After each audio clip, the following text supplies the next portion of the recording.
माननीय मुख्यमंत्री जी ने कल एक आदेश दिया है जिसमें कोविड के जो दौरान था 2 साल का जो समय था उस वक्त जो कोविड प्रोटोकॉल्स थे लोगों में कई जगह उसमें पत्रकार भी थे, कुछ और लोग भी थे, उनके ऊपर कुछ केसेस बने। जिन्होंने उसको फॉलो नहीं कर पाए तो उसके ऊपर केसेस बने थे। तो ऐसे सभी केसेस के लिए माननीय मुख्यमंत्री जी ने आदेश किया है जो कोविड के दौरान प्रोटोकॉल फॉलो ना करने के लिए केसेस बने हैं, उसमें किसी भी व्यक्ति पे हो, वो पत्रकार भी हो, दूसरे लोग भी हो सकते हैं, उन सभी केसेस को जो है वापस लेने का जो है फैसला माननीय मुख्यमंत्री जी ने किया है। कुछ एक लोग ऐसे भी थे जो मेडिकल इमरजेंसी के लिए निकले थे, दवाइयाँ खत्म हो गई थी घरों में, इस तरीके के भी केसेस मजबूर हुए थे, मजबूरी में निकले थे। और कोई भी जो है इसमें ऐसा कोई आपराधिक प्रवृत्ति के लोग ये बिल्कुल बड़ा स्वाभाविक था कि जो भी उल्लंघन हुआ उस वक़्त वो लोग मजबूरी में थे, जिस तरह की भी उनकी परिस्थितियां रही। ये कोई क्राइम तो नहीं था कि लोगों ने जानबूझ के किसी क्राइम को किया है, तो उसको उस श्रेणी में डालना, उस नज़रिए से देखना भी गलत है। और माननीय मुख्यमंत्री जी ने इस बात को समझा है कि वो परिस्थितियां ऐसी थी, ऐसा दौर था, जिन लोगों के ऊपर केसेस बने उनकी क्या परिस्थितियां रही होगी, उसको फॉलो नहीं कर पाए उस वक्त प्रोटोकॉल को, तो उनको जो है मौका मिलना चाहिए और उनके ऊपर सारे केसेस सरकार जो है वापस करने का आदेश माननीय मुख्यमंत्री जी ने पारित किया है। इनफैक्ट माननीय मुख्यमंत्री जी परसों रात को ऑफिस में बैठे थे तो 11 बजे के करीब एक बच्ची जो है, हमारे एमएलए थे मनाली के गौड़ साहब, भुवनेश्वर गौड़ जी, उनको ये बच्ची बाहर मिली, ठंड में कांप रही थी और बहुत अच्छे हालात नहीं थे, कपड़े उसके पास बहुत पतले थे। यहाँ शिमला में जो मौसम है ठंड का है, तो उन्होंने उसको अंदर लाया और उसके बाद उनको माननीय मुख्यमंत्री जी से मिलाया गया। और जब वो काफ़ी समय बाद हीटर के पास उसको बैठाया गया, उसको थोड़ा मेंटली जो है, तब वो बात करने की स्थिति में हो पाई और उसने अपनी जो परिस्थितियां बताई कि मैं 26 साल की हूँ और मुझे जो है 26 साल के बाद अनाथ आश्रम में रहने की इजाज़त नहीं है और उसके पास माँ बाप नहीं थे और मेरे ख्याल में किन्नौर से वो बच्ची थी और कुल्लू में रहती थी और कुल्लू से वो कैसे यहाँ पहुँची। तो माननीय मुख्यमंत्री जी ने सब उसका इंतज़ाम उसी वक्त रात को 12 बजे ऑफिसर्स को उठाया और सेक्रेटरी को उठाया और उनके लिए रिलैक्स किया गया नियम में कि आप जो है 27 साल करो 26 साल की जगह। अगर 26 साल डेडलाइन है तो उसको 27 साल किया गया।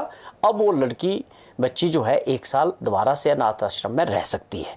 और उसके अलावा इससे भी बड़ा फैसला माननीय मुख्यमंत्री जी ने किया कि उसके लिए ऐसे बच्चों के लिए जो जिनके माँ बाप नहीं, ऐसी बच्चियाँ, उनके लिए 4 बिस्वा ज़मीन सरकार फ्री देगी और उसके ऊपर घर भी बनाएगी फ्री। तो ये बहुत ऐतिहासिक फैसला था।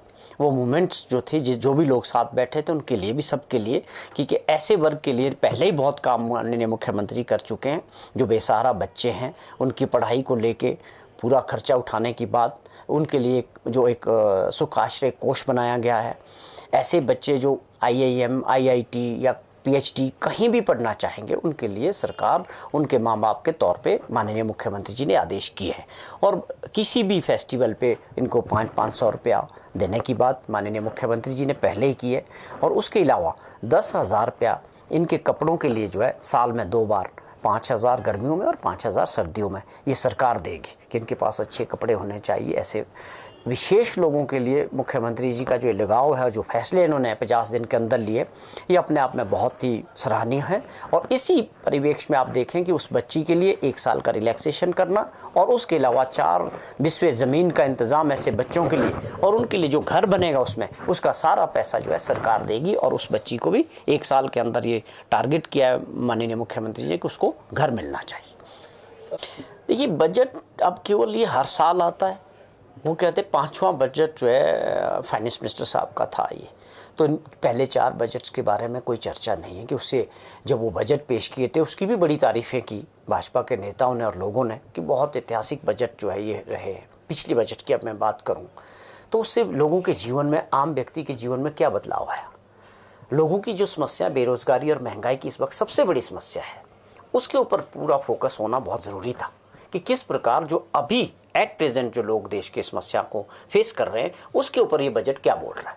ये बेरोज़गारी और महंगाई पर राहत देने वाला बजट नहीं है, ये दूरदर्शी बजट है कि दूर आगे की बातें कर रहा है। वो ठीक है, हो सकता क्या रहेंगे, जीडीपी की बात करते हैं, ग्रोथ रेट की बात करते हैं, और बीच में एक मैसेज आ जाएगा कि जब ये गिर जाएगी।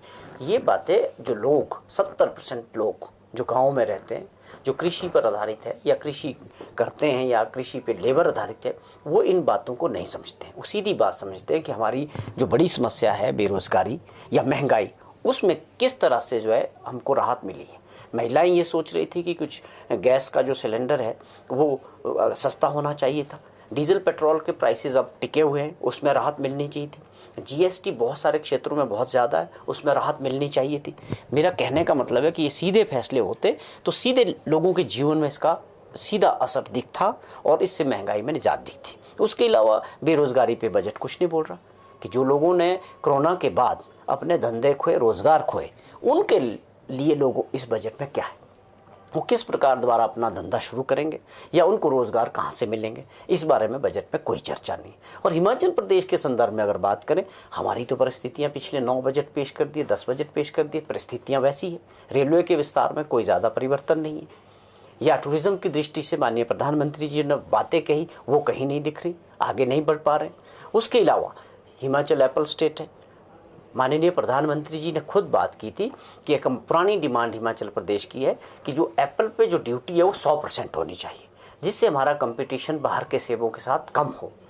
वो उस पर सरकार 9 सालें हो गई, माननीय प्रधानमंत्री जी ने हर बार बात की, इसका कोई इसमें जिक्र नहीं है। तो ले दे के जो परिस्थितियां हैं, पिछली सरकार 75,000 करोड़ रुपए का कर्जा छोड़ के गई, उसके अलावा 11,000 करोड़ रुपए की और लाइबिलिटीज़ है। तो आप डबल इंजन बोलते रहे 5 साल तक, क्या मिला? कर्जे का बोझ मिला।